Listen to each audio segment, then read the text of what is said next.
to ask some questions. How many capitals of Ahoms did we see so far? 2, What 3 are subject. what are those? The names of the three capitals so far? Soraido, Soraido,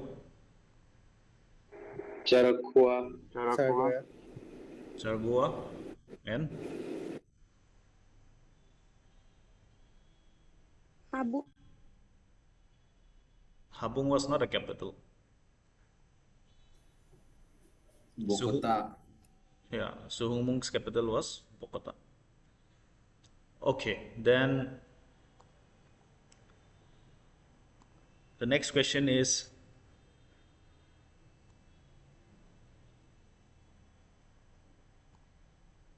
when did Sukapha make Soraido as a capital? 1253. 1253. Okay, so you might be asked in your question paper that, or in a statement type question paper, it might be written that Soraido was made capital in 1228. So it is a false statement. Soraido was made capital in 1253. Ahoms came inside Assam in 1228 first. Okay, so be careful of those statements. We have a, like, Ahom kingdom is generally asked at least 1 or 2 questions you might get from Ahom kingdom. Okay, so today last class we finished till the 14th king Suhumung. Then we saw what was happening in 1200 to 1500. What happened in Ahom kingdom? So Suhumung captured which territory?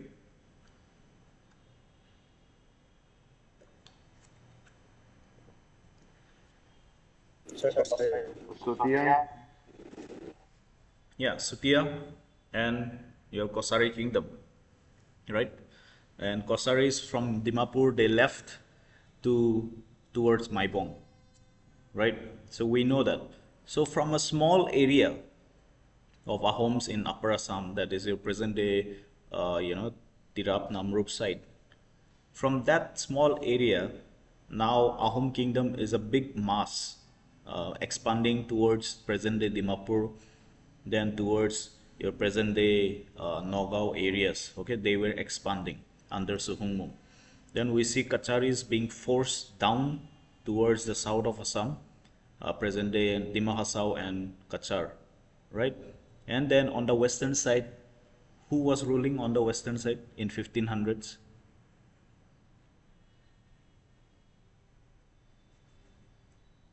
Who was ruling?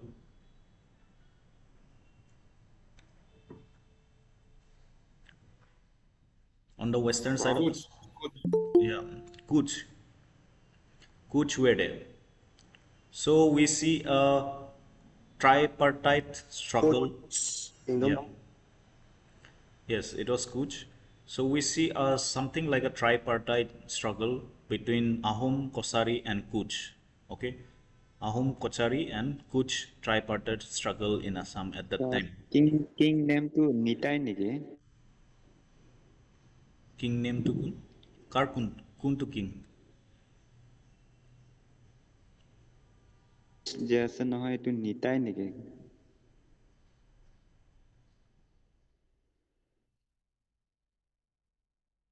Nitai was not from Kuch kingdom. Who was Nitai? Can anyone tell me? No idea.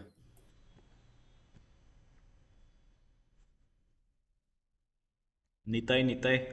Anyone remembers Nitai?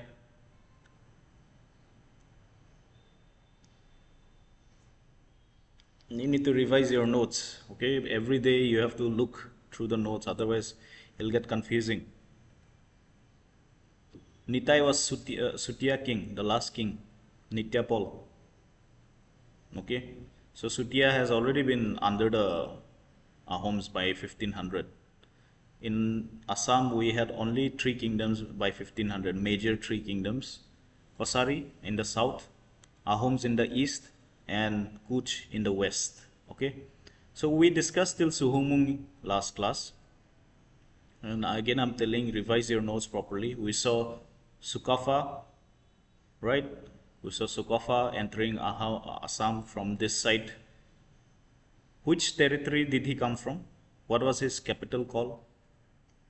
Or what was his original kingdom called? Mong Mao. China Mong. Yeah, Mong it's Mao. yeah. So Mong Mao, present day southern China or Yunnan and northern Burma. Okay, from that area he comes inside Assam. He had to battle a group of people called the Nagas. Okay, which Nagas we do not know exactly, but let's just focus on how he came towards Assam. All right, he crosses the Patkai Hill ranges, present day Patkai Hill ranges, and enters into Assam. What does he call Assam when he sees the land? Basket of Yeah, land of gold. Mongdung Sungkham. Mongdum Sungkham means casket of gold or basket of gold. All right. Then he settles down. Then his son comes to power, Sunyatpha. Right. He also extends his area by outwitting the Kosaris. Then we have Sunyatpha, who gave the three houses, three segregation of houses: royal houses, noble houses, and priestly houses. Total 7 houses he gives classification. Then we had Sukangfa, who had a conflict with the Komota king at that time, King Pratapdhwaj. They had to sign for peace by marriage, right? Then from Sukangfa we had few kings, right? Few sons. All of them tried to become kings that we know. Then after Sukangfa, it was Sukrangfa, where we saw the revolt of Chao Pulai, the younger brother. Okay, the younger brother. And then we saw suspension of Ahom government also. Then we moved down to Sutufa, then Tau Khamti, and then Sudangfa, Bamuni Kuor. Remember Bamuni Kuor? Then Sudangfa's treaty with his cousins from the Muang Mao area, okay, when they battled each other. And there we had the name of present day Patkai Hills. Okay, what does Patkai mean? cut for oats from something. Yeah, to cut the chicken. All right. Then we saw the Singori Ghor Utha ceremony, Hingori Ghor Utha ceremony. Can anyone tell me who was the Neusa Jua people?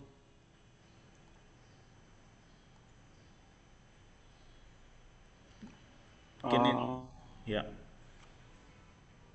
mm, The people who took all the sins. Sarjone kingdom to এৰি Gucci যায়।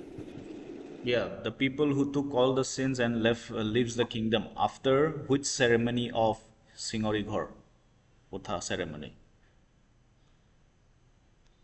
After which ceremony? Can anyone remember? Notes are there with you? I believe notes should be there with you. I already sent the Ahom notes in the morning. Patghor Utha. After the Patghor, we see the Neusa Jua people. So please remember Neusa Jua people, okay? Who are these people, right? So Singori Ghor or Hingori Ghor is made of Singori tree, which is almost extinct, by the way. I mean, it is not available in abundance anymore.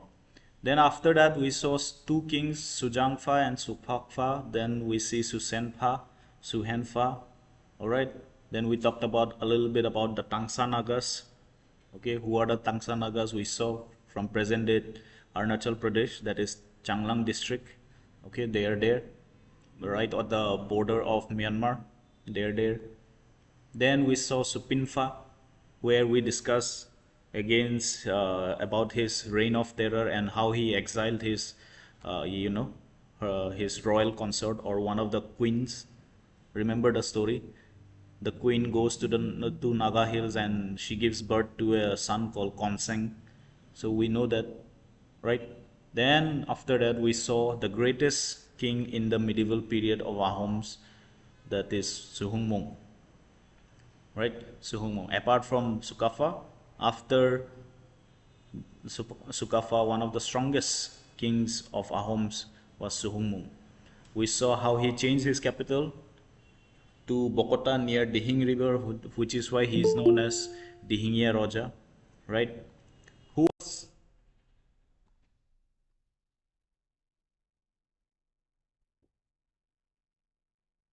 so sorry, just got disconnected. Yeah, so we were discussing how Ahom kings Suklenmung comes to power, and then why is he called Dihingya Raja? Because he moved his capital. He moved his capital towards Dihing, that is Dihing River. Then we saw his Hindu title called Sorgonarayan or Sorgodev. He also adopted the Hindu calendar, and the first Buronji was written in Assamese during this time. All right, fine. Can anyone tell me who was Frasengmung? Brother-in-law of Suklenmung. Brother-in-law of Suklenmung. He was married to Nangmula. Then who was Konseng? His stepbrother from Nagaland. Yeah, and then what was his title? What position was Konseng given? Sunyatpha. Then his brother-in-law, what title did he get? Marang Likoa. Both of you are wrong. Konseng was given Borpatra Gohai. Okay. Frasengmung was given Sodiakho Gohai. Okay. Frasengmung was given Sodiakho Gohai to look after the Sutia kingdom, and Konseng was made Borpatra Gohai. Alright. So please be careful of all these names. Then we saw the administrative style of Suklenmung. Before Suklenmung, it was divided into this in the picture that you're seeing on the screen. After Suklenmung, it was organized into much broader classification.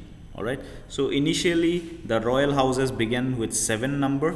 Then after that, slowly it started getting modified, and by the time Suklenmung comes, the royal houses had 7. Okay, royal houses had 7 of this: Charing, Tipom, Dihingya, Samuguri, Tungkhung, Porbot, Namrub houses. Okay, then Borpatra Gohai, Bor Gohai, all those were added under the administration style and also the classification of power in a political power at the time. Right. Today we will discuss the son, Suklenmung. Okay, Suklenmung. All right. So the first thing, Suklenmung, he moved his capital to Gorgaon, present day Gorgaon. That is why he is known as Gorgoya Raja. Okay, so anyone knows where is Gorgaon? Give me a direction from Difu to Gorgaon. How will you reach to Gorgaon?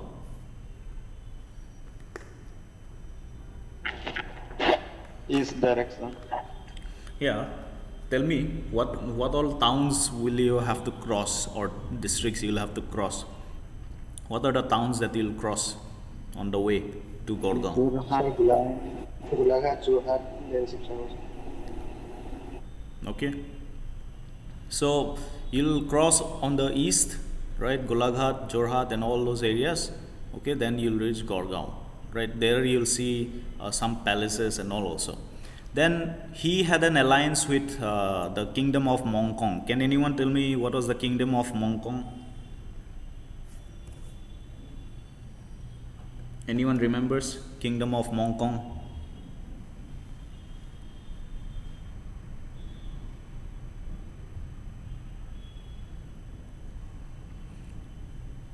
Their relatives, Ahom's relatives in the Burmese side, okay, for which the Treaty of Patkai was made, right? So why did Suklenmung help the cousins in Burma? Because the Burmese, who were known as Ava, so Burmese were here somewhere, okay, they started invading towards north of Burma at that time, and that area was ruled by your Mongkong, who are the cousins of Ahoms in the Burmese side. So Mongkong, Mongmao, okay, they were the kingdoms of the Ahoms, right? Ahoms brothers. Okay, they were cousins, related, same ethnic group. So because of that, our king from Assam, Suklenmung, also went and helped against the Burmese, and that alliance came through a marriage. Okay, that alliance came through a marriage. Who was ruling at that the Burmese side? Chao Su Kwai. Okay, Chao Su Kwai was ruling in the Burmese side of your Ahom relatives. During his time, we saw the execution of Hari. Who was Hari? During this time, we saw the execution. Who was Hari? The son-in-law of this Sankardev. Yeah, so, and yeah, you know the story a little bit, like, after Hori's execution, where does Sankardev moves to? Coach. No. Coach. So he goes towards Koch. Remember, Hori's son-in-law dies by execution by one of the Gohais. Okay, fine. So that was happening in his kingdom only. So remember this execution of Hori. Anyone remembers in which Ahom king the birth of Shankardev took place? Who was the king when Shankardev was born? Sunyatpha. Alright, so please keep those in mind related to Shankardev's life. Please keep those notes in your hand, or keeping it in your mind. Okay, those generally are asked.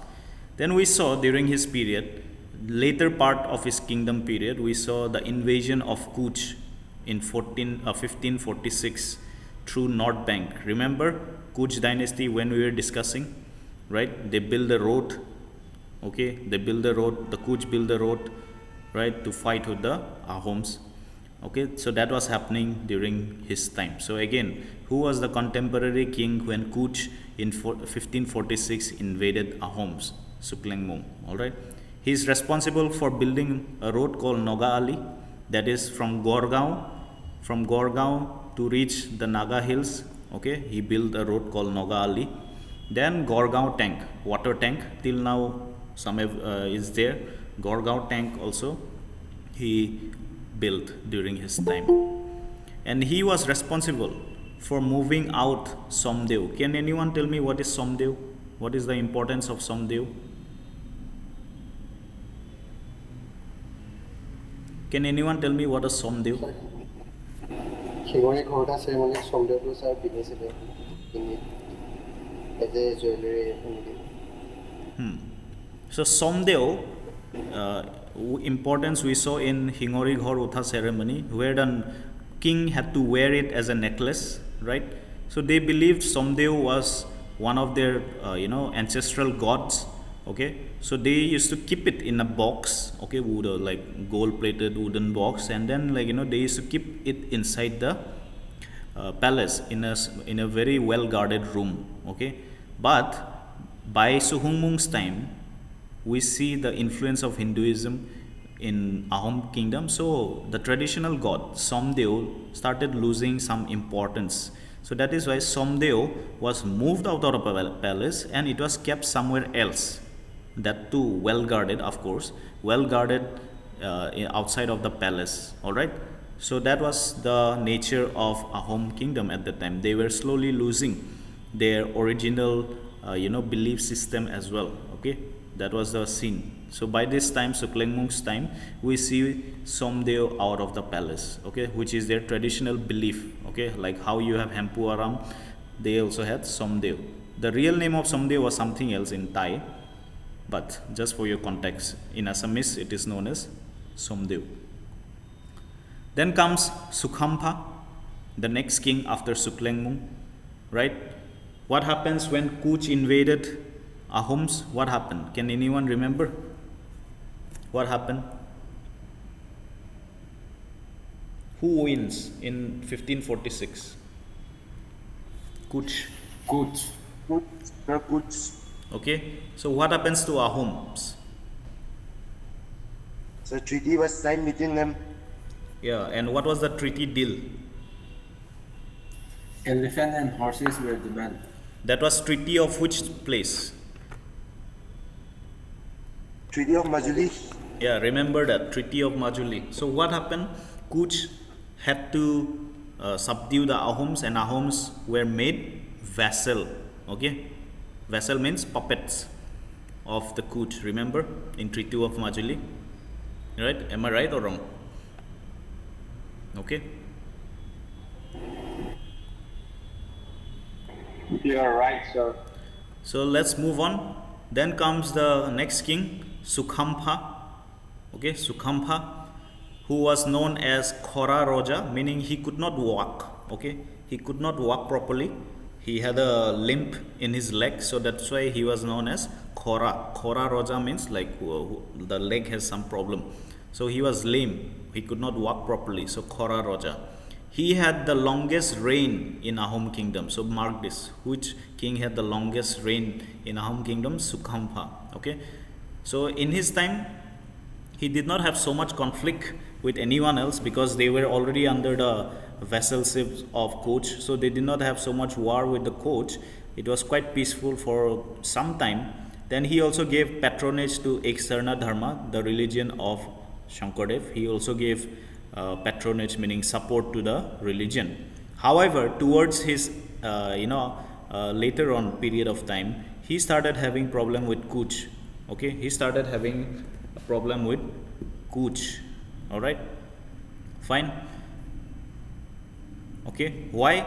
Because some insults were given to the Cooch people. Okay, that is why they lose Gorgaon, and he runs away into the hills. And there we see another treaty, and we see the influence of Durga Puja in this period. That Durga Puja comes from the Cooch kingdom. Okay, the influence of Durga Puja in Ahom kingdom begins from this period. Okay, 1562. All right, please keep this information in marked. All right, so Suklenmung was the king who insulted the Cooch a little bit. Alright, that's why Cooch came inside and defeated them again. After Suklenmung, the longest reign king, we have another important king called Sunyatpha. Very, very important. Okay, 1603 to 1641. 1603 to 1641. He was also known as with the Hindu name called Pratap Singha. He was also called Burha Raja. Burha means he was quite old when he took the throne. Quite old means must be in his late 50s or 60s. So he was quite aged. Plus he was wise also. Okay, with age wisdom comes. So he was the typical wise old king. All right. So that is why people call him the Burha Raja. Okay. So first thing you have to remember is what was his relation with the Jaintia and Kochari kingdom. So Kocharis, remember, they were down south. Okay, fine. Kocharis were also under, remember, they were under Cooch. Okay, because Cooch in 1560s defeated all the kingdoms under Silarai, remember. So Kocharis, first of all, they break away from Cooch. Okay, that is Khaspur, which is present day in Kachar near Silchar.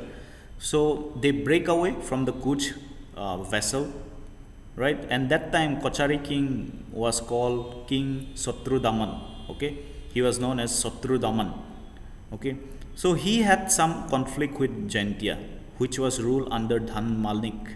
Okay, this green is green is this one, your Jaintia. Okay, so around 1612, Satrudaman attacked Jaintia kingdom, okay, because of some issue, okay, because of territorial problems, and he, the Kochari king, installed one of the nephews of Dhanmanik called Jasamanik. Okay, one of the nephews of Dhanmanik, Jasamanik, was made the king of Jaintia king under the leadership of Kocharis. So they made this Jasamanik, a young boy, as the king. Now Jasamanik did not like the Kochari king so much. He started having problems in paying the taxes and everything. So Jasamanik made a deal with the Ahom by giving one of the princess as marriage to the Ahom king Sunyatpha. Okay, Sunyatpha. And because of that, see, can you see the yellow mark? So when they got married, when the alliance was made, so the princess had to travel from Jaintia kingdom to Ahom kingdom. So Satrudaman says, I will not allow the movement of the princess towards Ahom kingdom. Do whatever, go other way around, but I'm not allowing. So that was the basis of fight with Ahom kingdom again. So understanding what I'm trying to say?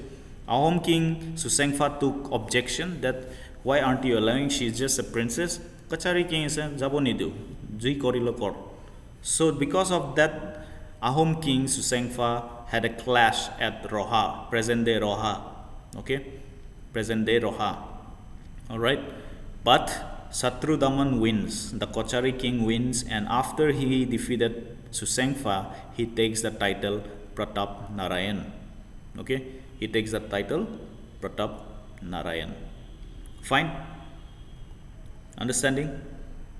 So Susengfa does not die in the battle, by the way. Susengfa does not die in the battle. Because after a few years, we see Mughals entering into Assam. They defeated all these kingdoms, even Kacharis, okay? And Ahoms also, they had to, defeat the Mughals anyways. So we'll see all that in later part, okay? So just remember, Susengfa was actually defeated in the first Kachari war against Satrudaman, who takes the title Pratap Narayan. Alright, Pratap Narayan. Fine. Then what about the relation with Koch? Susengfa and the relationship with Koch. So Kuch Bihar plus Mughals, remember they were together during the time of, after the death of Mallabdev and Silarai. Kuch Bihar and Kuch Hazo was divided, remember that? So Kuch Bihar plus Mughals, they invaded Kuch Hazo. Remember Parikshit Narayan was ruling at that time in 1613. So because of this, the Kuch, which was under Mughals, the Mughals became the direct border with Ahom territory. Okay, the Mughals directly came under the Kuch Hajo came directly under Mughals. So that is why the border between Kuch ruled by Mughals and Ahom were directly in touch. So they started having border disputes. In the meanwhile, the Hajo king gave his princess Mongoldoy to Ahom king, right? And the request of Bali Narayan also comes after that, the brother. After Parikshit Narayan was taken inside your inside Delhi as prisoner. So Bali Narayan, the brother, seeks help that you are the brother-in-law of Koch Hajo, please help.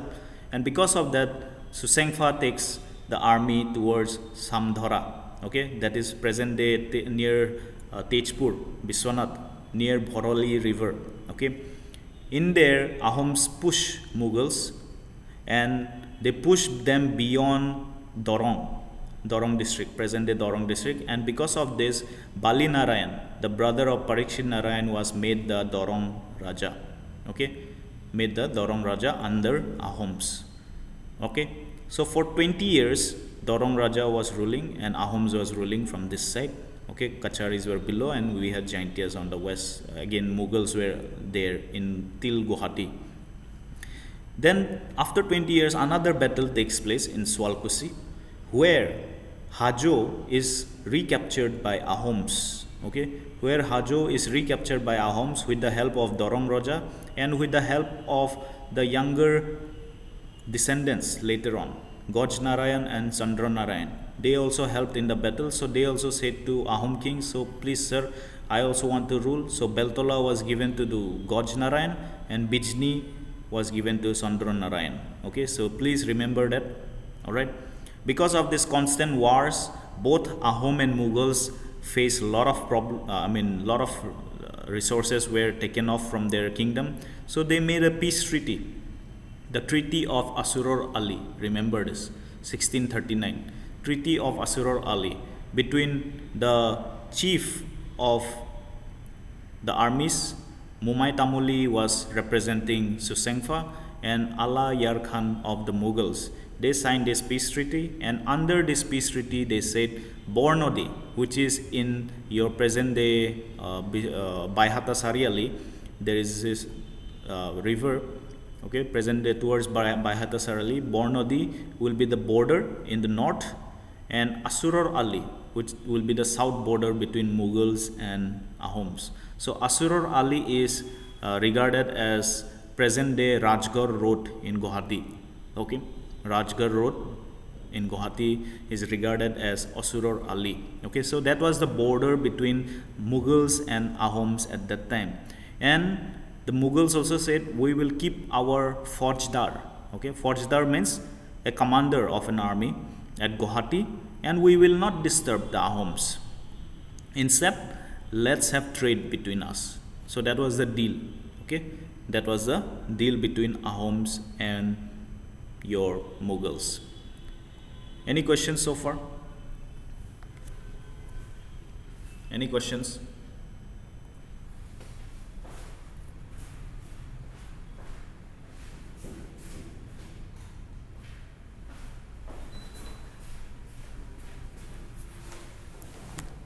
Fine. So Sunyatpha had a couple of battles. First with the Kacharis because of the Jaintia problem. Then with the Kuch Bihar and Mughals, he also had to come in help with the Kuch. Alright, fine. What is the contribution of Pratap Singha or Sunyatpha in Ahom kingdom? First of all, he invented innovative land settlements. Okay, so he settled Bhuyas, Kuches and Ahoms very, very nicely. Why? He did not want all the Bhuyas together, so he divided them and gave them lands here and there. Kuch also he did not want together, so he split the Kuch Hajo into three, right? Baltala, then Bizni and Dorong. And Ahoms, he took some of his pikes and settled them all across lower Assam. Okay, that is present day Kamrup, Nagaon and all those areas. He settled his own people. Okay, so because of this, it was known as innovative land settlements of the people. Alright, he created new posts. One of them is called Borfukon. Okay, Borfukon, which was the area west of Koliabor, present day Koliabor, that is your present day Nagaon and Tejpur junction, right? So that area beyond that, west of Koliabor, meaning towards Guwahati, whatever area is there from Koliabor to Guwahati and Lower Assam, that was Borfukon's area. It was first given to Longi Panisia. The first officer of Borfukon category was Longi Panisia. Okay, that is fine. The second is the Borborua post. Okay, any areas that were not under any noble was given to Borborua, and this Borborua was, first Borborua was Mumai Tamuli. So remember this name, Mumai Tamuli. He also created Jogial Guhai for Jaintia relations, that was between Roha and Jamuguri. Okay, so Jogial or Jagirot later on is that area. Then Kojali Mukhya Guhai, which is present day Dimoria, Kamrup Metro. Okay, Kamrup, Dimoria, before you reach Jagirot, right, that area. Okay, then Rohial Borwa for Roha town, okay, at that time. Fine, that was the creation of new posts, settlements he made, posts he created for different areas. He also introduced Durga Puja with earthen idols, okay, which he learned from the coach.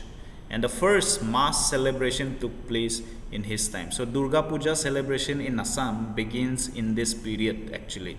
Okay, it comes from the coach influence, then inside the main Ahom kingdom. Alright, fine. Then he built a Shiva temple in Vishwanath, which was a temple built during Salastamba, but it was destroyed by lightning. So he rebuilt the Shiva temple in Vishwanath, which is still there. Okay, which is still there. Then he built towns like Roha, Jagirot. Okay, he built embankments and roads also. Okay, so he was an old man, he was a wise man. Okay, he was wise man, so he could do all these developmental works, right? So he did a lot of developmental works, lot of administrative changes, and lot of settlement changes also of the people. He also improved pike system with the help of Mumai Tamuli, which we'll discuss. And he also had an innovative system of tribal relations at that time, that is called the Pusa system.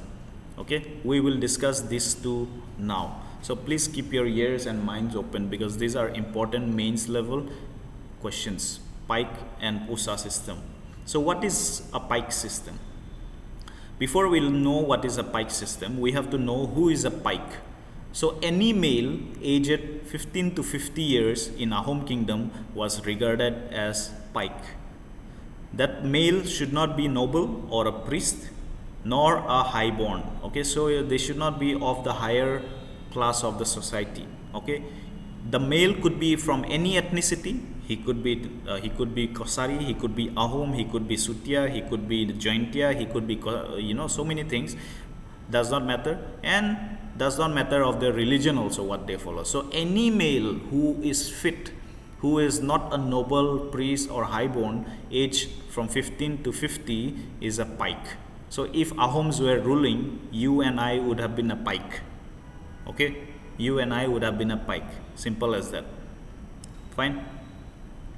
Then the pike system. What is a pike system?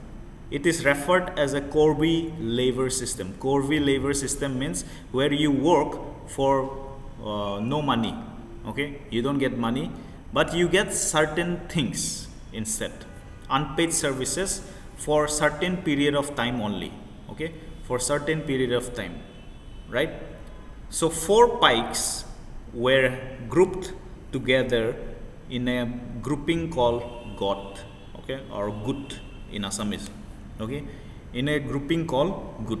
So 4 pikes. For example, in this class, I can make a Gut between Paul, Thengtong, Prince, and Bullet. So you are one Gut. Okay, maybe you are from the same village, maybe you are from the same clan also, maybe you are from the same area.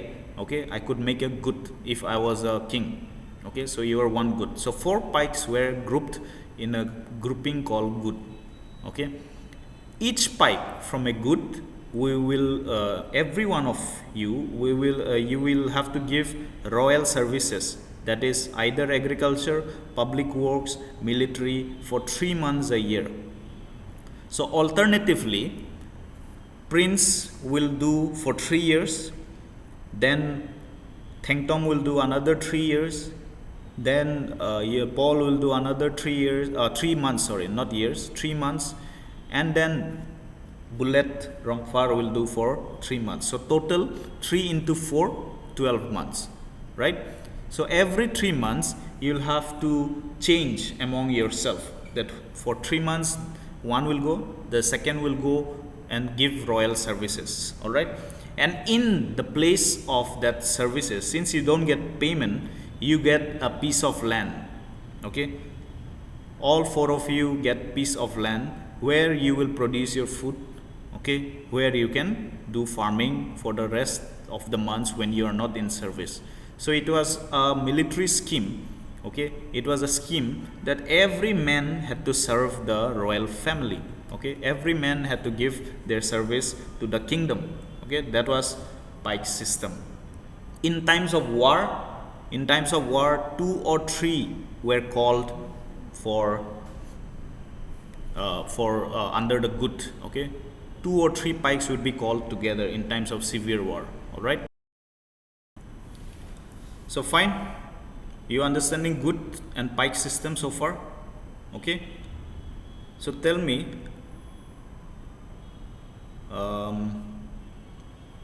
Pallavi, what is a pike system?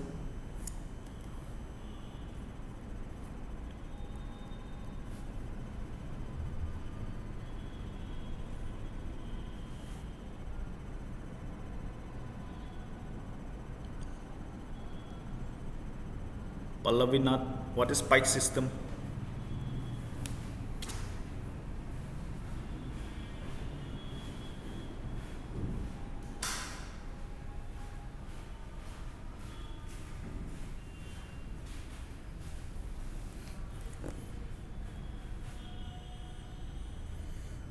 Hi, hello.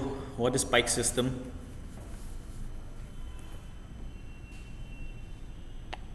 Sir, it's a military schemes where reward are given instead of salary, sir, like land.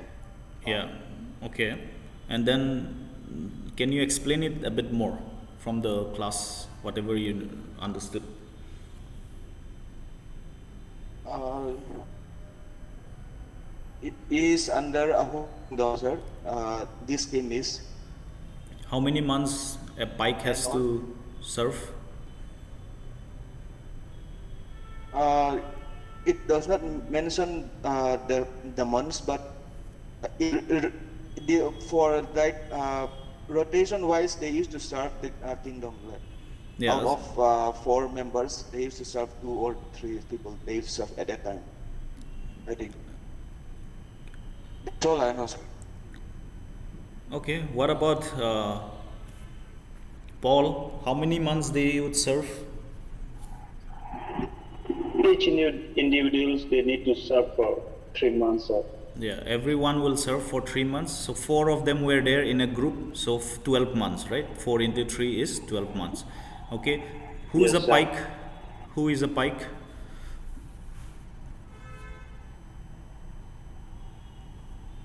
Who is a pike, Prince Rongcham? So pike are the soldiers of the Ahoms, who were also farmers also, and they used to work for the Ahoms for 3 months, and there were 4 members in a got, and they used to alternate after every 3 months. Yeah, I'm asking Prince Mehdi, can you tell me who is a pike? Sir, pike are those who work for like unpaid services, and they are is pike from a good. They are engaged in royal services and agriculture, public works, and military. Yeah, tell me who is a pike. Can anyone tell me who is a pike? Every little male. Individuals, Any male Unpaid labor system. who is 15 not to knowing 50 years. any male aged 15 to 50, not a noble grade or highborn. How Yeah. many religion? Yeah. So a pike was any male who was 15 to 50 years old, should not be from the high class society, meaning high nobles or royal family, should not, they do not consider any ethnicity or religion also. So if you're Sutia, if you're Boro Kosari, if you're missing Karbi, does not matter. If you're under Ahom kingdom, you wear a pike automatically. All right. But instead of that, instead of payment, you get some land where you can farm, where you could do your agriculture. Okay, so that was pike system. Okay, that was pike system. And these goods, okay, these groups were placed under khel officers. Okay, these goods will again be collected. Maybe good number 1, good number 2, good number 3, and good number 4 will be together placed together, and that placing or that grouping will again be called as khel, and they will be controlled by the khel officers. Okay, they will be controlled by the khel officers. So we'll understand khel officers. First, Bora, 20 pikes. Okay, in one good, how many pikes were there? 4. 4 were there. Okay, 4 were there. So 20 pikes means how many goods? 5. 5 goods. Okay, so Bora was a khel officer for 5 goods, means 20 pikes. Similarly, Soikia was for 100 pikes, Hazarika was for 1000 pikes, Phukon had around 3000 pikes, Rajkoas had around 6000 pikes. Okay, and all of these officers reported to Bor Borua. Who was Bor Borua at that time? Mumbai. Mumai Tamoli.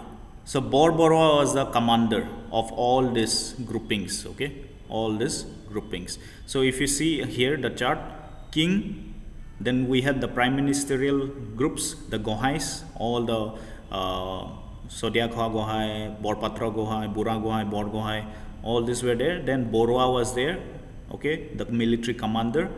Then Rajkhwas, Kotokis, Kakotis, Phukon, Hazarika, Soikia, Bora.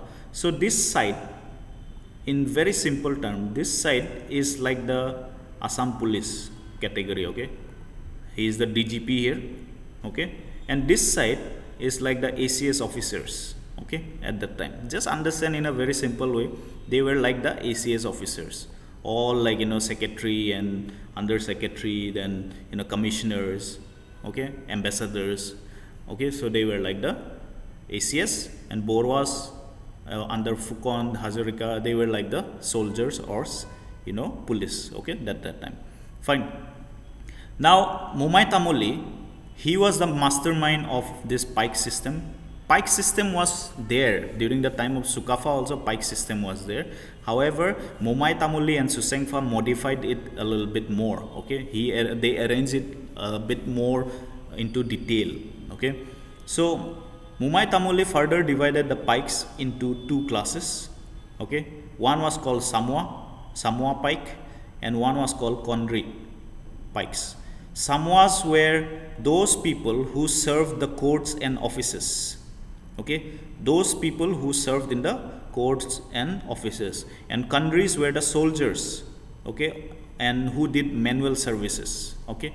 Konris were the soldiers and manual services. So you could be a Samoa pike, okay, that means you served in the courts of the Ahom in their administration. And Konris are the one who worked as a soldier directly, okay. Fine. The term Kotoki means ambassadors or tax collectors from tribes, and Kakoti means record keepers, okay. Kakoti means record keepers, all right. Samoa, we have some surnames called Samoa. We have surnames like Kotoki and Kakoti. So remember, Kotoki are ambassadors or tax collectors who is to go to inside tribal lands and collect, okay, that is Kotoki. Kakotis were the record keepers. They kept records of every detail of Ahom kingdom, okay, everything, like, you know, accounts, okay, all those things. And this Phukon, Hazarika, Soikia, they were just military leaders, okay, they were military leaders, all right. Fine, you understood this, okay.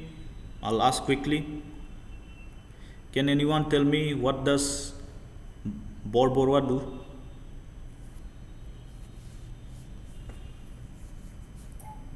Sir,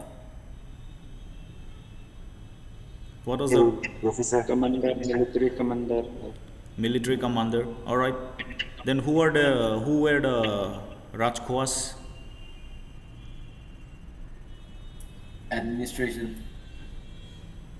Rajkhwa? Leaders of 3,000 bikes. Then who were Leaders Phukons? of 6,000. Leaders of 6,000 Rajkhwas, the Phukons, Bor Phukons, all right. Okay, please keep that in mind. All right, fine. That was the pike system. What was the significance of this pike system? First of all, it made the society self-sufficient, okay, meaning the soldiers are also laborers, they also produce their own food, right? So it made the society self-sufficient. These soldiers, these pikes, were also used for development, to build roads, to build embankments, to build water tanks. So they were multi-purpose, okay. The role of a pike was multi-purpose.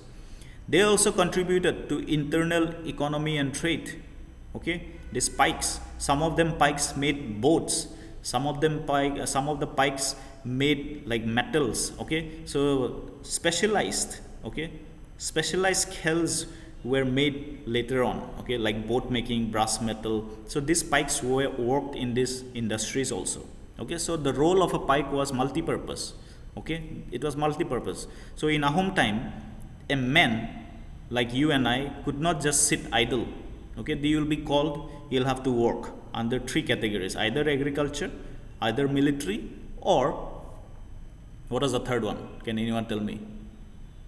Third category. Both me. Either agriculture, either public works, or military, okay. Fine. Then this was socio-economic significance of pike system. The military, what did they do? The pike system, it made security safe, both internal and external defense. So the pikes also served as soldiers, all right.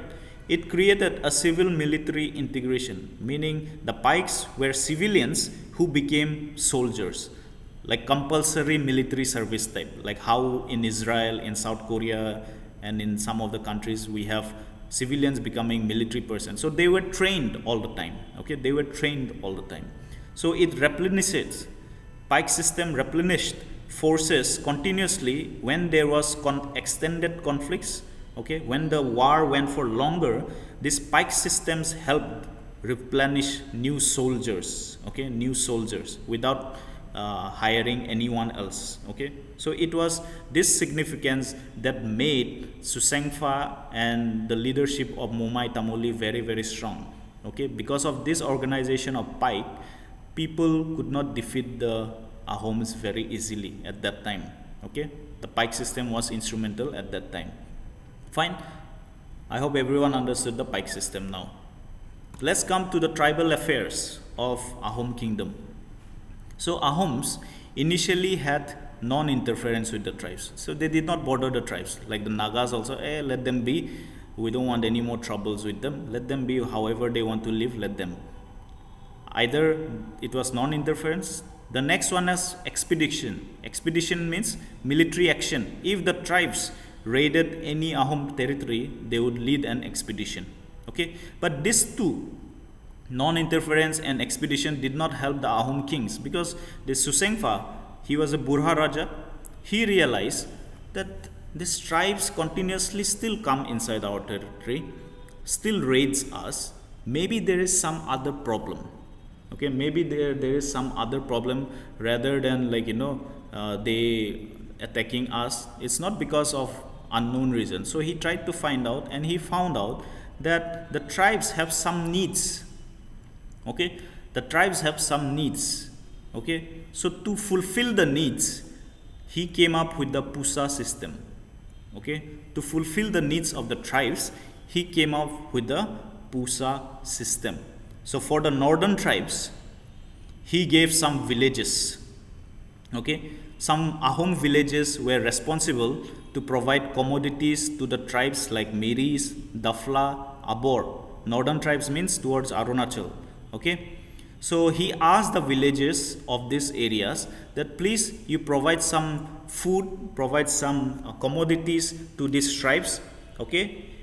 In that way, the tribes will not raid you. They will just take their stuffs and they will go back, okay. They will just take their stuffs and go back.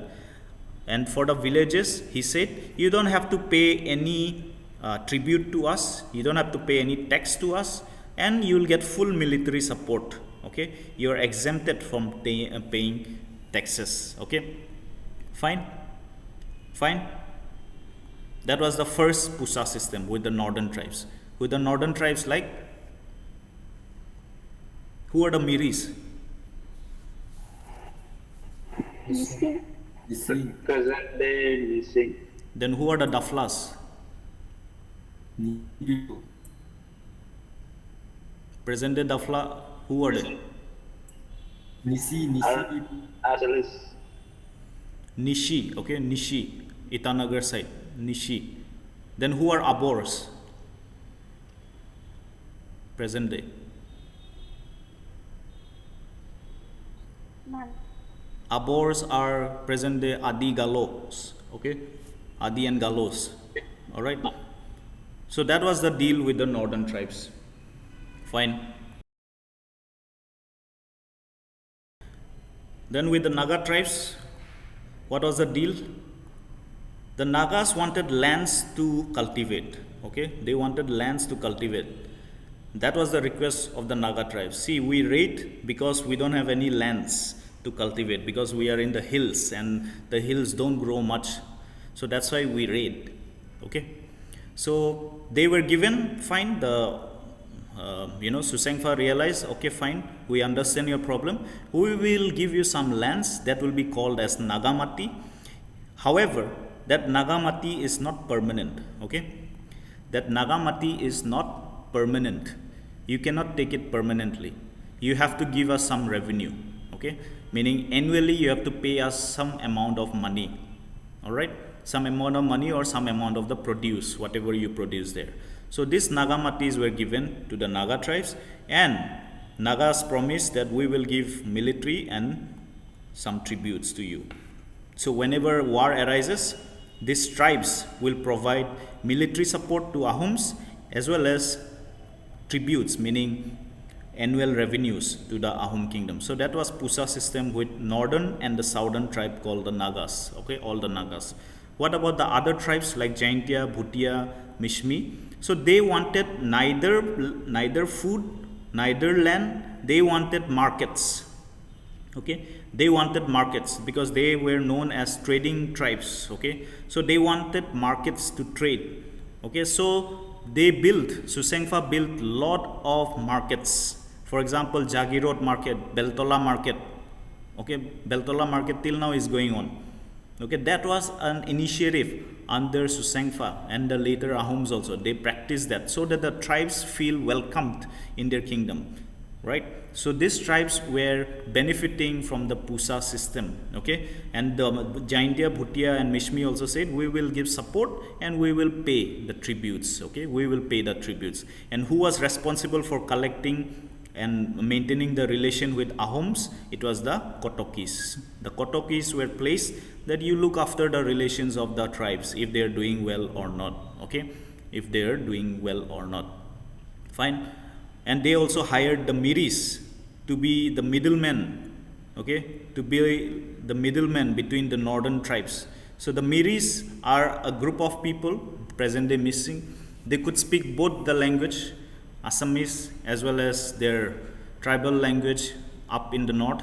So they also started becoming ambassadors under the Ahoms at that time. So they were hired to talk with the Daflas and the Abors, okay, to talk with the Daflas and the Abors. And some of the Miris also served as archers or soldiers under Ahom kingdom, which we'll discuss a bit later, all right.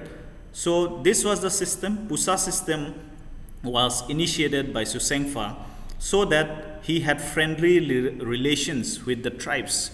And because of this friendly relations with the tribes also gave their armies, their strong warriors in battle. So remember, whenever someone says Losit Borfukon and all these people only were Ahoms, very wrong statement.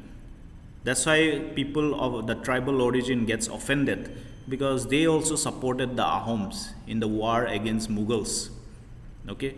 So it was not only Ahom soldiers, it was Sutia soldiers, it was Kosari soldiers, it was Missing soldiers, Boro soldiers, whoever were there at that time. The Arunachali tribes also supported. The Naga warriors also played part in the battle of against Mughals during that time. So it was entire Northeast together.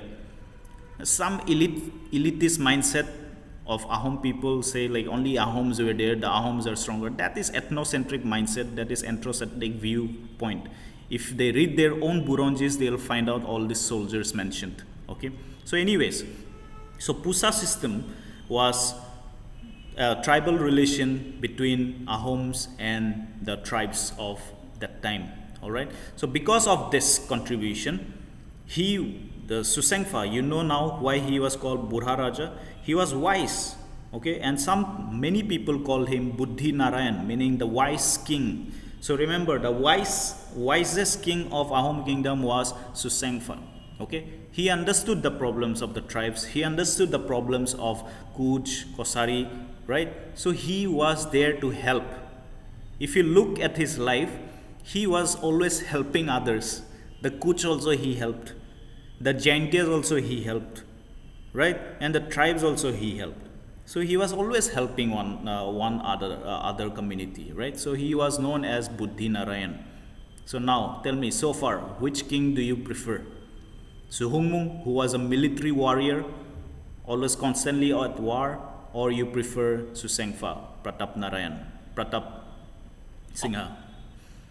Who would be your preference? Of course. Sunyatpha. Suklenmung. Yeah, some will like Suklenmung because he was a warrior. Some will like Pratap Singh who wants to rule wisely. Okay, no problem in that. All right, no problem in that. Pratap Singh. Yeah. So those who say Pratap Singh, they believe in wisdom. Those who say Suklenmung, they believe in warfare. Okay, that's how I generalized you in the two groups. Anyways, so we know Mumai Tamuli, who was the Borborwa during Sunyatpha's time. He was also very important character. So please mark him also. His original name is Sukuti. Has been asked in ADRE and all this examination also. Please mark him. His asli name, the real name was Sukuti Tamuli. Okay, Sukuti Tamuli. Mumai. Okay, Mumai in Ahom does not mean mama. Okay, there has been a misconception that in Assam Mumai means mama. Not necessarily. Mumai was a office. Okay, Mumai was a office of power in Ahom kingdom. Okay, fine. He was also known as Chiring Friseng. In Thai word, he was also known as Chiring Friseng. Okay, he served as a gardener initially. He was a gardener in the palace. Okay, so when he was the gardener, the Sunyatpha, the king, he saw this gardener arranging the flowers so nicely. Okay, not only flowers, the tools, the things, whatever is being used for gardening is arranged. So he had noticed Sunyatpha's organization skills, how he took care of the juniors under him. He noticed all that and he said, "Oh, Sunyatpha, oh Sukuti, come here." Then Sukuti came and he was like, "Can you be my fighter? Instead, can you fight? Can you be the commander then?" So he was made the soldier and then commander. Then when the Mughals came in, Mumai Tamuli Borborwa, because of the notice, because Sunyatpha noticed him to be an able leader, was made the commander of Ahom army. From a gardener to a commander, the journey of Mumai Tamuli. You can make a movie out of it. Okay, from a gardener to a commander, right? So, and he was one of the strongest commanders at that time. So Sunyatpha, look, Sunyatpha notices. Sunyatpha was the wise king. So he noticed, if it was not Sunyatpha, if it was Suhungmung would not pay attention to this gardener. But only Sunyatpha could notice the power or the organization skills, okay, of one gardener. Anyways, okay.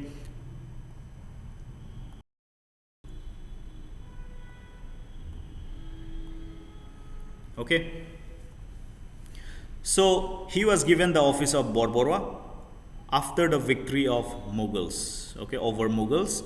When they defeated the Mughals, he was given the office of Borborwa. He had 7 children. Remember this, very important, very important. Okay, Laluksola, Morongi, Laudeka, Datukari, Pakhuri Gaboru, Losit, and Bhadthora. Remember this name. So he had 7 children. One of them was Losit, who will be important officer under Ahom. Even Laluksola, even Laudeka, and Bhadthora. Okay, remember this name. Please mark these names as of now. Okay, please mark these names. The 7 children of Mumai Tamuli. Very important. Okay.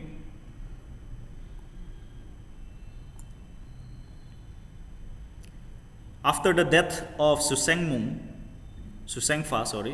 after the death of Pratap Singh or Sunyatpha, the next king comes Surampha. Okay, Surampha, son of Sunyatpha, also known as Jaya Aditya Singha. Okay, he was known as Bhoga Raja. Can anyone tell me what is Bhog?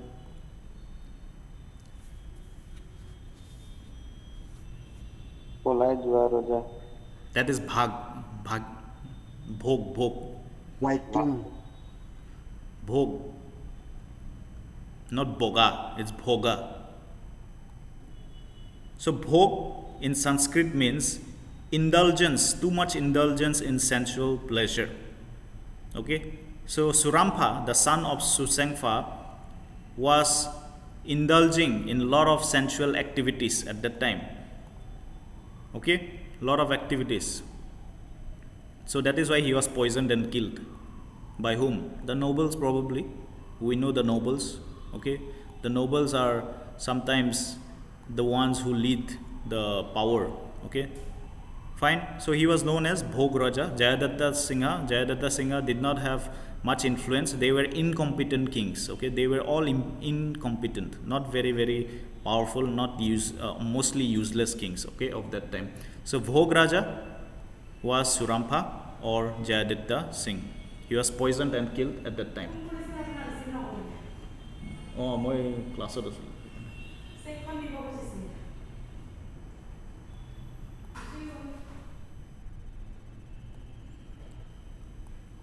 Okay, then Sunyatpha. The next king comes Sunyatpha, who was the brother of Surampha, also known as Norya or Kekura Raja. Okay, why Kekura Raja? Because he had this disease. His spine is beka. Okay, so he was with a spinal problem. Okay, because of which he was bent. Okay, he was bent. Norya means sickly, or Kekura, you know, no? Crab. So he was bent like a crab. That is why they called him as Kekura Raja. He was deposed by his son Sutamla, meaning his own son overthrew him. Okay, within 4 years of his rule. Alright, within 4 years of his rule, his own son deposed him. Sutamla, the next king. Okay, Sutamla, son of Sunyatpha. He was also known as Jayadhwaj Singha. So Jaya Aditya and Jayadhwaj, two different names. Okay, he was married to Pakhori Gabhuru. Remember, the daughter of Mumai Tamoli. Okay, Pakhori Gabhuru was married to Jayadhwaj Singha. Alright, till his time Mumai Tamoli was still the Borborua. Okay, till his time Mumai Tamoli was the Borborua still. Alright, he gave patronage to Auniyati's Hotra and Dakhinpat Hotra also. So Shankardev's religion was given patronage. Auniyati was ruled, or Auniyati was under this guru Niranjan Dev Goswami at that time, and Dakhinpat was Bonamali Dev Goswami. Alright, it was ruled by or under the spiritual leadership of Bonamali Dev Goswami. Okay, that is also very important. So you can see the picture. This is a coin which Sutamla gave. Okay, this is a coin which Sutamla gave to the kingdom. Alright, and this is a painting showing Sutamla and Banamali Dev Goswami discussing about religion. Okay, this is the king, this is the Banamali Dev Goswami. So they are discussing things about religion. Alright, so these paintings and these evidences are there till now. Alright, fine. So Sutamla, he had a conflict with Mughals at that time. What was the problem? Why did he have conflicts with Mughal? For so many years Mughals were in peace with Ahoms. Why now? So Shah Jahan dies in Delhi. Then Coach Bihar becomes independent, because once they came to know about Shah Jahan's death, they declared independent and they occupied Hajo. Okay, Coach Bihar people occupied Hajo, which was under, by the way, your Ahom supremacy. Right, it was given to Bizni kings, right, Bizni of Hajo. So they were ruling. Okay, all these problems were there. Then Ahoms retaliate because of that, because Kuch Bihar people came inside Hajo, so they had to retaliate, right? But at that time also, the Mughals sent Mir Jumla to control the Coach Bihar area. So Mir Jumla comes and he defeats Coach Bihar, and he comes inside Assam also towards Hajo when they saw the Ahoms coming in. Okay, when they saw Ahoms coming in. Alright, so he built a town called Alamgir Nagar in Bengal area at that time, Mir Jumla. So not very important.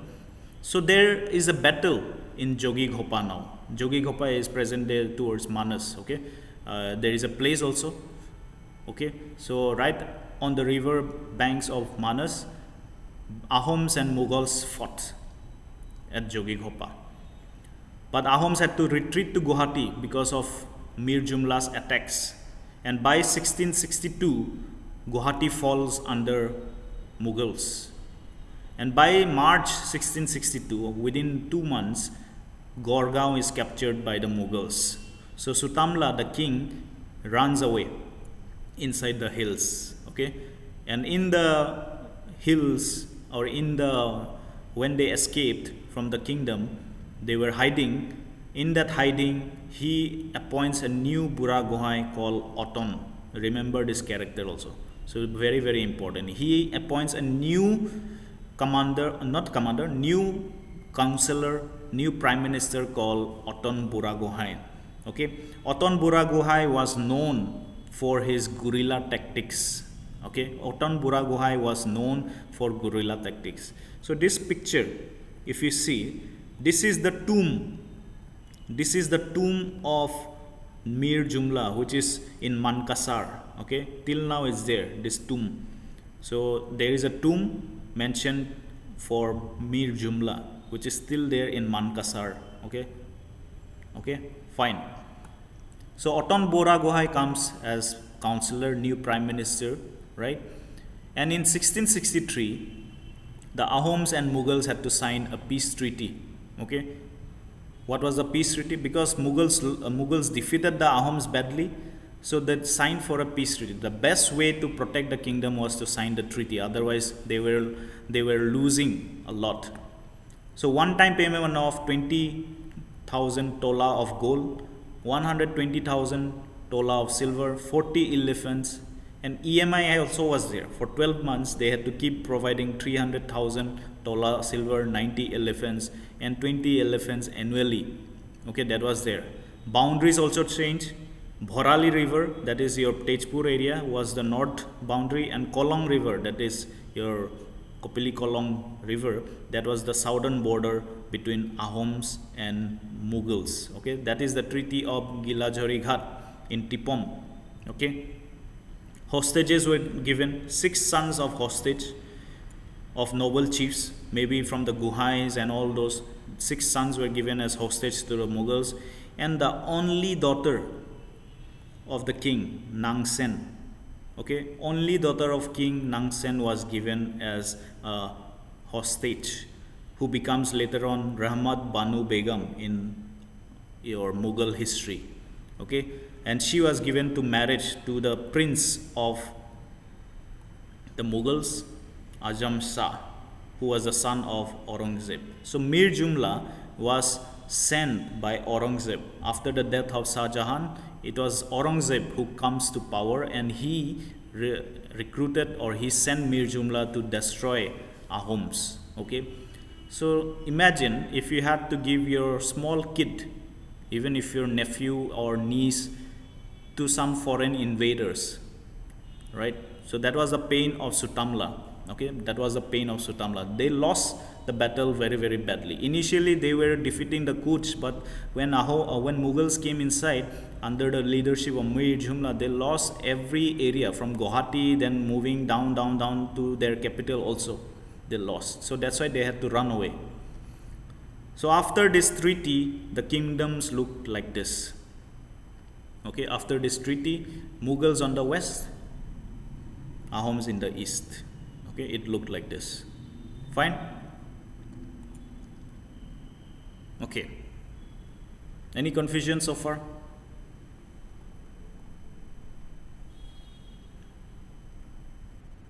Let's move ahead then. So Sutamla, we do not know how he dies. Some say he died of the pain because Nangsen was given, so he could not rule anymore, and he died of his pain later. Whatever it is, the cousin of Sutamla comes to power after that. One of the cousin called Suklenmung, who is also known as Chakradhwaj Singha, and he was known for patriotism. Okay, he was known for patriotism. He was also the Charing Raja, remember, from the house of Charing. He was the ruling prince of Charing. So he becomes the king. Now, during his time, when he became king, the Ahoms were called by the Mughals. अच्छा, आप लोगों का नया राजा है, बुलाओ उनको. Okay, बुलाओ उनको. So they were humiliated by the Mughals. Oh, you are the vassal king of Mughals. Enjoy, for now enjoy. So that was some insult given. So he did not like that. Chakradhwaj Singha did not like it. Suklenmung did not like it. So he said, Raw, a Mughal kitak Sailong. So he appointed Lachit, the son of Mumai Tamoli, who was also a young man, a young warrior at that time, as Borfukon. And PM post was given to Oton Buragohai. So these two, Buragohai and Borfukon, they raided the Mughals completely. Okay, in the first battle of Itakuli, 1667, Itakuli is present-day Starbucks in Guwahati, by the way. The old DC office where the museum is right now with Starbucks, that is Itakuli area. So in this battle, it was led by Oton Buragohai and Lachit Borfukon, and they pushed Mughals towards Manas River. They recaptured Guwahati and the areas east of Manas. All those Nalbari, Baksa and all those districts were taken by the Ahoms under the leadership of Oton Buragohai and Lachit Borfukon. They also called the Kuch Bihar people, like, you are Kuch Bihar, we are related. He also called Jaintia, the Kacharis and all the tribes to fight in this battle, because these outsiders are the death of us. So all these tribes, some of them responded. For example, Jaintias responded. Kuch Bihar, they had a problem because they were under Mughals, so a little bit doubtful. Kacharis also came, and the other tribes, the Naga tribes, they also came to help in this battle. Alright. Then after 2 years, we have the Battle of Alaboy. Okay, an allied force. That is, allied force means all these tribes, Naga tribes, Kosari tribes, and all the other tribes came together with the Ahom army, and they had a battle with the Mughals, which was led by Raja Ram Singh. Okay, Raja of Amer. Amer is in Rajasthan. So he was the commander of Mughals at that time, Raja Ram Singh. Okay, an allied force of Assamese force. Okay, and here from this story we get, in this battle, we get the story, Dekhot koi Mumai dangor nohoy. Okay, who said that? Who said that? Lachit. Lachit Borfukon. So why did he say that? The nation is more important than blood. Because his uncle refused to work. Again, you're getting it wrong. I said Mumai is not an uncle. Mumai is not mama. Whatever history you've been reading, it's time to change it. His father. No. There was an officer called who was under the post of Mumai. Okay. All Ahoms are related anyways. Okay. All Ahoms are related anyways. Right. Because all the senior positions were given to the relatives and family members only. So that is the confusion actually. So please do not have this idea that Mumai was uncle. Okay, from now on, at least from now on. Mumai was an office. Okay, Mumai was an office of power. Alright. So one Mumai, one officer, he was just lazing around, he slept off or whatever. So he comes, Lachit Borfukon, who was the commander. He saw that and he was like, you, Mumai, you are not very important. Rather than the country, okay? More than the country, you are not important. Your sleep is not important. So he chopped his head off, okay? So that's the tale of Dekhot koi Mumai dangor nohoy. The Ahoms employed garrisons and guerrilla warfare. Who was the master tactician of guerrilla warfare, remember? Remember? Who is known as the master of guerrilla warfare? Oton Buragohai. Okay, Oton Buragohai was the leader. Okay, however, in the Battle of Alaboy, which was near Swalkusi, they did not have too much. They could not win the Mughals in this battle, so they had to retreat to Itakuli. Okay, they had to retreat to Itakuli. That is your present day, your towards your Kosari Bosti. All right, right. Towards that old DC office. So they had to come till there. We saw a death of over 10,000 allied force of Ahoms during this battle. Okay, and soon after, the next year, the king dies, Suklenmung, who is known as Chakradhwaj Singha. He also dies soon after that. Okay, so positions were retained till Itakhuli. However, Mughals did not lose completely at this time. Then Sunyatpha comes to power, who is known as Uday Aditya Singha, the brother of Chakradhwaj Singha, the brother of the previous king. Ram Singh offered a peace treaty. Okay, the Mughal commander Ram Singh offered a peace treaty. He said, we will go back to the treaty of Asural Ari of 1639 if you agree.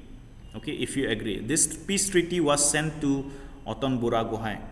Oton Buragohai says no, nahi hoga. Okay, now there are many stories regarding this, that Ram Singh also offered bribe, it seems, to Losit Borphukon. Okay, in this story, Ram Singh also offered bribe that, oh, Losit Borphukon, you are young, you are fit, you can do well in Mughal army. So he was offered a lot of money, it seems. But you know, Losit being Losit, he also said, nahi hoga. You can't buy my nationality, you can't buy my patriotism. Okay, so that also is one story that was going on. All right. Then, within a year, under the leadership of Oton Buragohai and Lachit Borphukon, we see the Battle of Saraighat, okay, which was a huge naval victory for Ahoms.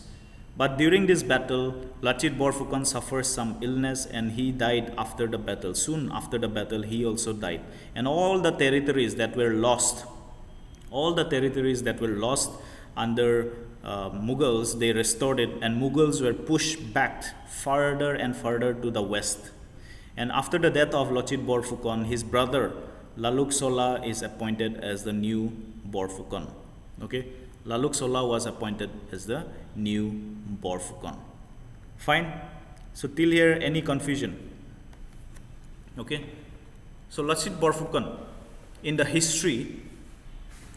Lachit Borphukon in the history of your Ahoms had very few mentions, okay, very few mention, but the contribution was so huge that till now we are talking about him.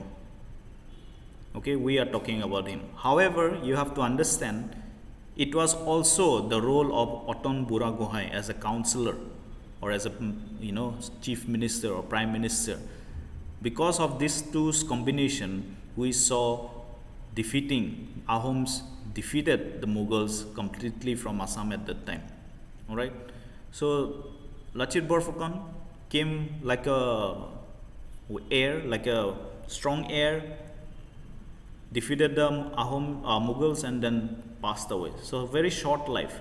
Sometimes our lives will be like that. Your contribution in the society will be like that. It might be very small. Okay, battles only. No, you fought 1-2 battles and then you defeated the Mughals. It might be very small, your contribution, but never underestimate the power of your contribution. Always contribution helps. Okay, whatever amount it is, however small it is, it will always help. So when you become ACS, when you become APS, remember, even the smallest job that you're given is making some contribution in the wider field. So if you're a DSP and you're given a task to go to Dhubri or Mankasar and you have to talk with the people out there, you don't like the place because you don't get pork, because it's a Muslim majority area. So you cry to sir, I don't want to go there, please sir, please, no Gahori out there, I will die without Gahori. That does not matter. Okay, that will be your contribution. If you do something good in that field, in that area with the Muslim dominated people, even if you do something good for them, your contribution will be marked, and based on that contribution, people will notice you, and based on that notice, you will get recognition, and based on that recognition, after when you become a senior officer, no one will dare to touch you because you did something good. And that's how it is. So Lachit Borphukon's story is an inspiration for us. No matter whatever contribution, he never declined his nationality. Whenever he was offered also, he was offered so much bribe from Ram Singh, according to the stories, he never swayed in his mission. He was straightforward. My mission is to kill these Mughals and chase them out of Assam. That was his mission. And that's what he did till his death. Okay? When he was fighting in Battle of Saraighat, he was suffering from so much illness. Still, he fought in that battle. And he died after that. No one could kill him also. People thought he was killed, but he was not killed. He died because of the sickness. Tired. He got too tired after the battle and he died.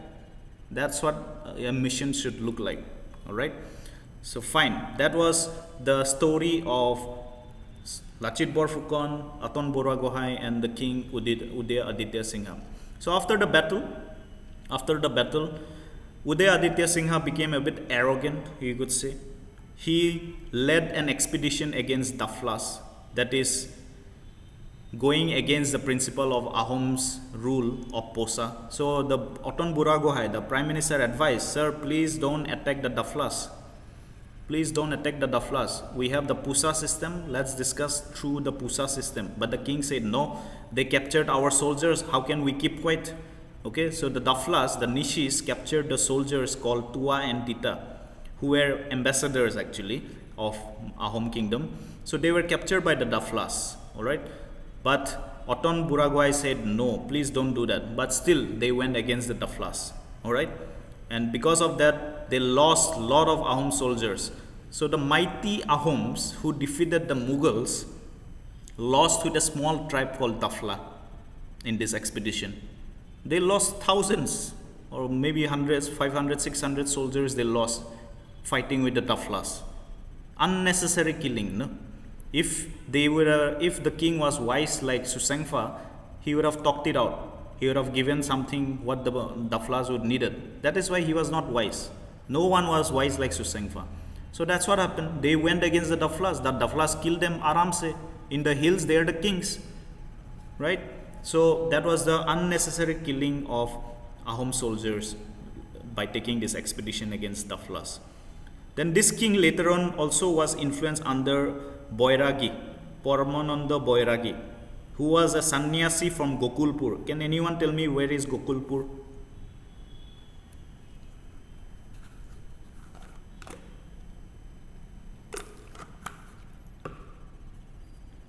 Anyone can tell me where is Gokulpur? So from the north of India, okay, UP and all those. So a sannyasi comes inside and he started getting influence. The king started getting influence under this Boiragi. And this Boiragi, this sannyasi also told to the king in his years that, sir, this Vaishnavite, those followers, Vaishnavite religion people are not not very religious. They are against you. They are plotting against you. So under that influence, the king starts atrocities on Vaishnavite Mohantos, particularly the Mayamara, Mokajan and Sili, Kothal and Sesamukh. Again, atrocities on Vaishnavite Mohantos. So because of that, it angered a lot of people, even the nobles.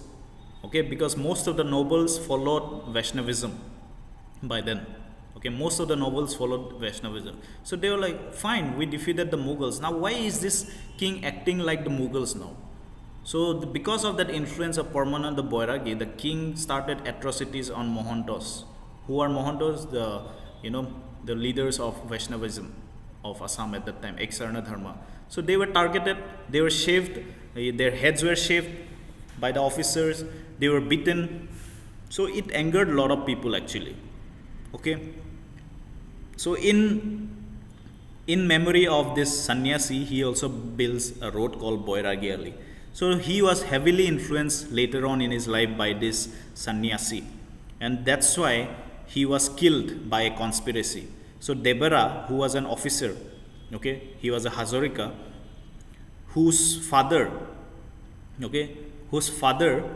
died in the Dafla raid. So he was anyways angry with the king. And then when Vaishnavite Mohantas, because he was a follower of one of the Mohanta, he got more angry. So with his brother, the king's brother, Suklenmung, Debara and Suklenmung kills Sunyatpha or Uday Aditya Singha. Okay, so that is the end of Uday Aditya Singha. Okay, so rule for 2 years. Although the Battle of Saraigat happened in his time, but he was he was not a very good king. That's what we can see. He was not a very good king, so he was murdered by his own brother Suklenmung and Debera, an officer of the Ahom kingdom. Any questions? So we have come towards the end of today's class. Any questions so far?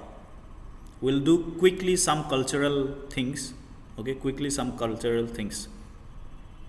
For example, the tribes that we came across so far. Okay, the tribes that we came across so far in this Ahom journey.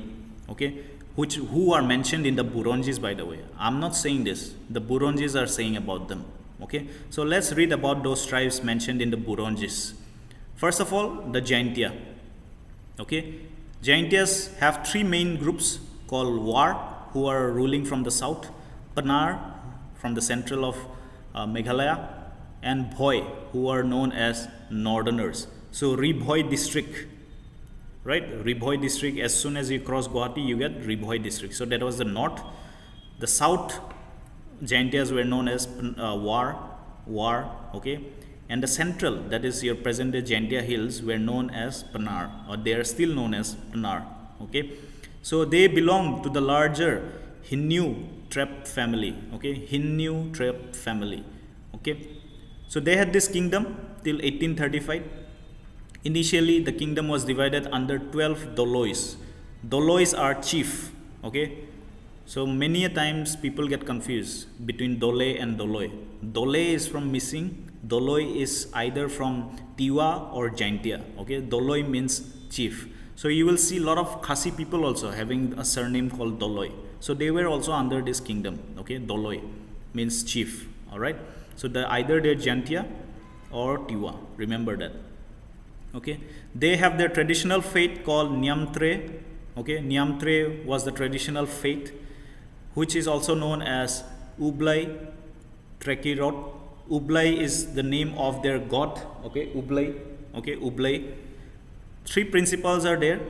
I will not pronounce this. You can see in the notes later on. Earning righteously through right living, duty towards fellow humans to reach God, and respecting both mother and father clans. Okay, respecting to both mother and father clans. So you can see the picture. These are pictures of the Jaintia people.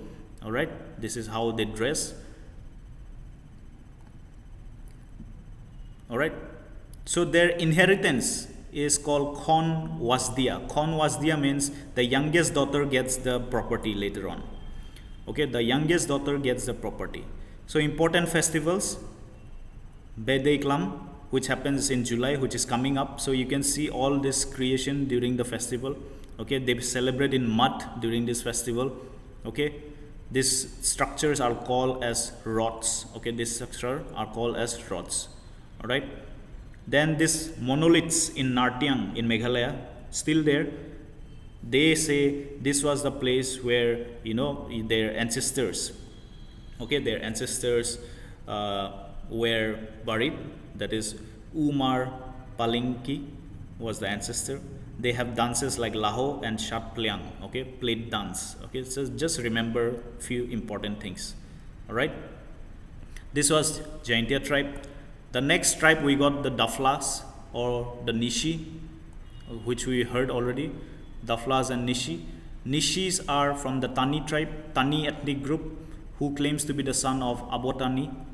Most populous tribe in Arunachal. They are also spread in Assam also. Some parts of Assam towards Laluk, North Lakhimpur, and you know a little bit of Sonitpur. They are spread. They worship Doni Polo traditionally, sun and moon. Ni means man, Shi means being together in Tani language. They are divided into 5 major clans: Dopum, Dodum, Dolu, Hagum, and Anyahari. Okay, important festivals: Nyokum, okay, Nyokum Yulo, or Buribut, or even Longte are the important festivals. Important dances are called Buya and Rope.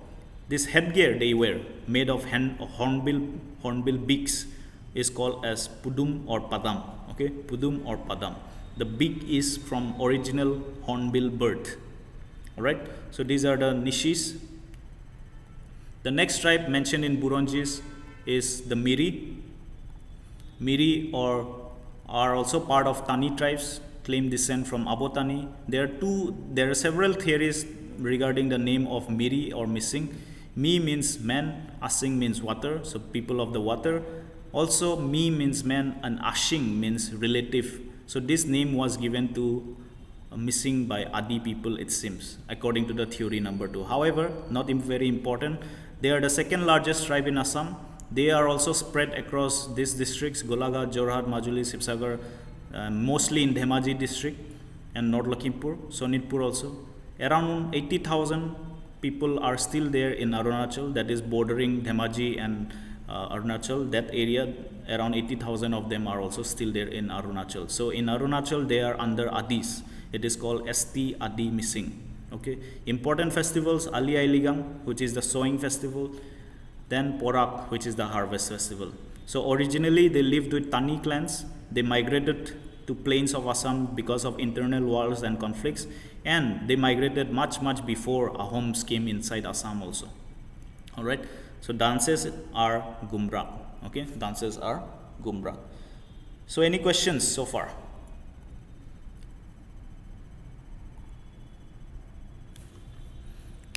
So please go through the notes. Okay, please go through the notes properly and revise it for next class tomorrow. Otherwise, you'll get confused with the words. Okay, you'll get confused with the storyline. Okay, so I'll send the notes in some time. So please go through it. If no questions, then we can stop here. If you have questions, ask. Thank you, sir. Okay. Then. Thank you, sir.